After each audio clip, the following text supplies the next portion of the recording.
अब आगे अदिति काकुन के रूम से मुस्कुराते हुए गेस्ट रूम की तरफ जाने लगी कि तभी अचानक बीच रास्ते में ही किसी ने उसका हाथ पकड़कर उसे खींचते हुए दूसरी साइड वाले रूम की तरफ लेकर जाने लगा।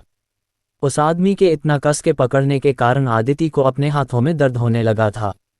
वह बार बार अपने हाथों को छुड़ाने की कोशिश करने लगती है, लेकिन वह आदमी उसका हाथ नहीं छोड़ता और उसे अपने साथ एक दूसरे रूम में लेकर जाता है और वह जल्दी से रूम का डोर लॉक कर अदिति को दीवार से सटाकर खड़ा कर दिया।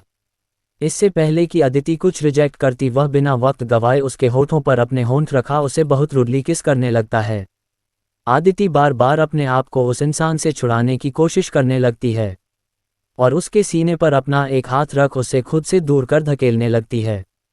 आदिति के द्वारा ऐसे करने पर वह आदमी और भी ज़्यादा गुस्सा हो जाता है और वह आदिति को उसके कमर से कसकर पकड़कर अपने और करीब खींच पर उसके होठों पर और भी ज़्यादा फोर्सफुली किस करने लगता है।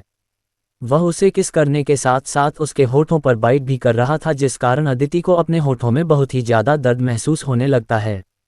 बाइट करने के कारण उसके होठों से ब्लड निकलने लगता है। आदिति अभी भी बार बार खुद को छुड़ाने की नाकाम कोशिश करने में लगी हुई थी। कुछ देर बाद जब अदिति की सांसें उखड़ने लगती हैं तो यह इंसान आदिति के होठों को धीरे से छोड़ देता है। अब आदिति लंबी लंबी सांसें लेकर खुद की कंट्रोल करने की कोशिश करने लगती है। इस कारण उसका चेस्ट ऊपर नीचे होने लगता है। ऐसे देखकर वह इंसान अब और भी ज़्यादा उत्तेजित होने लगता है। इससे पहले कि यह इंसान आगे बढ़ता, आदिति तुरंत उसे धक्का देकर पीछे कर देती हैं। आप मुझे यहाँ क्यों लेकर आए? अब क्या रह गया था जो ये भी वसूल करने के लिए आए हैं? दूर रहिए मुझसे, समझे आप? आदिति गुस्से से सामने खड़े इंसान की तरफ अपनी उंगली दिखाते हुए उससे बोली। मैं नहीं आऊँगा तो और कौन तुम्हें अपने साथ अपने रूम में लेकर जाएगा? क्या तुम्हें किसी और का इंतजार था? सामने खड़ा इंसान अपने गुस्से से लाल आंखों के साथ आदिति की तरफ देखकर बोला। मैं किसी का भी इंतजार करूं आपसे मतलब आप होते कौन हैं मुझसे सब पूछने वाले? आदिति गुस्से से अपने सामने खड़े इंसान की तरफ देखकर बोली। अच्छा, क्या तुम अब भी मुझे ऐसे ही बोलोगी कि मैं होता कौन हूं? कुछ भी पूछने वाला तुमसे सामने खड़ा इंसान एक सरकास्टिक स्माइल के साथ आदिति की तरफ देखकर उससे बोला। आप उस रात की बात कर रहे हैं, लेकिन मैं आपको याद दिला दूं, आपने ही उस रात को एक खेल बताया था। उस रात जो भी हम लोग के बीच हुआ आपने सुबह तय सब खत्म कर दिया था। आपने उसे एक वन नाइट स्टैंड कहकर बात को वहीं साम कर दी थी, तो अब आपका मुझसे कुछ भी लेना देना नहीं है, समझी आप? आदिति मुस्कुराते हुए सामने खड़े इंसान की तरफ देखकर थोड़ी तेज आवाज में बोली। अक्षत जिंदल को बिल्कुल भी पसंद नहीं कि उसके सामने कोई तेज आवाज में बोले। अक्षत आदिति को पकड़कर अपनी तरफ खींचते हुए उसकी आंखों में देखकर उससे बोला। इस वक्त अक्षत की आंखों में बहुत ही ज्यादा गुस्सा दिखाई दे रहा था, जिसे देखकर एक पल के लिए आदिति भी डर गई, लेकिन जल्द ही वह खुद को संभाल कर अक्षत से दूर होने लगी। अब तुम मुझसे दूर कभी नहीं जा सकती, तुम पर अब सिर्फ मेरा हक है। अक्षत आदिति को उसके कमर से और कसकर पकड़ते हुए उससे बोला। लगता है वन नाइट स्टैंड में मैंने आपको कुछ ज़्यादा ही खुश कर दिया, इस कारण आप और भी नाइट मेरे साथ निताना बहाते हैं। लेकिन मिस्टर अक्षत, मैं आपको एक बात बता दूं, मैं उस टाइप की लड़की नहीं हूँ। उस रात जो कुछ भी हुआ वह मेरे लिए भी एक सजा के समान है, तो इसलिए दूर रहे मुझसे। अदिति ने पहले अक्षत की तरफ देखकर मुस्कुराया और उसके गालों पर अपनी उंगली चलाते हुए गुस्से से बोली। ना जाने क्यों अक्षत को आदिति का इस तरह से बोलना बर्दाश्त नहीं हुआ और यह आदिति को तुरंत अपनी गोद में उठाकर बेड पर ले जाकर पटक दिया। आदिति जो कि अभी भी अक्षत को ही देख रही थी, अक्षत की हरकतें देखकर वह अंदर तक कांप गई। अक्षत तुरंत आदिति के ऊपर आ गया, जिससे आदिति अब और भी ज्यादा घबराने लगी। देखिए, दूर रहिए मुझसे, मैं आखिरी बार बोल रही हूँ, दूर रहिए वरना मुझसे बुरा कोई नहीं होगा, समझे आप? आदिति अक्षत को खुद से दूर करते हुए गुस्से से बोली। लेकिन अक्षत कहाँ रुकने वाला था, ये तुरंत अदिति का हाथ पकड़कर उसे बेड पर ऊपर की तरफ पुश करने लगा। तुम्हें उस रात का कुछ भी याद नहीं है ना? आज मैं तुम्हें ये सब वापस से करके अच्छे से बताऊंगा। अक्षय एक शैतानी मुस्कुराहट के साथ अदिति की आंखों में देश खाते हुए उससे बोला। आदिति कुछ बोलती उससे पहले ही अक्षय बिना देरी किए आदिति के होठों को अपने होठों से जोड़ लिया।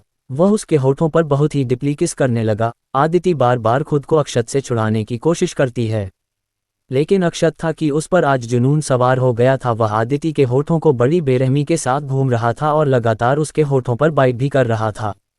आदिति की आंखों से आंसू निकल रहे थे। अचानक ही अक्षत को कुछ गीलेपन का एहसास हुआ और यह आदिति की तरफ देखा तो हैरान रह गया।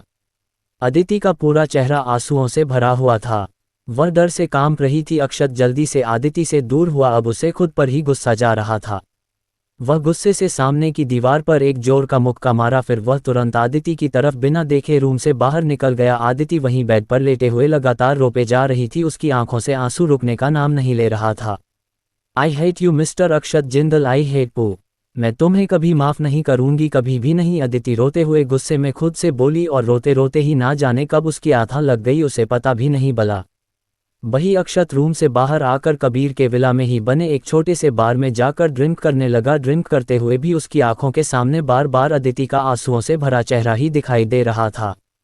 ये भी ड्रिंक करते करते वहीं बार में ही सो गया।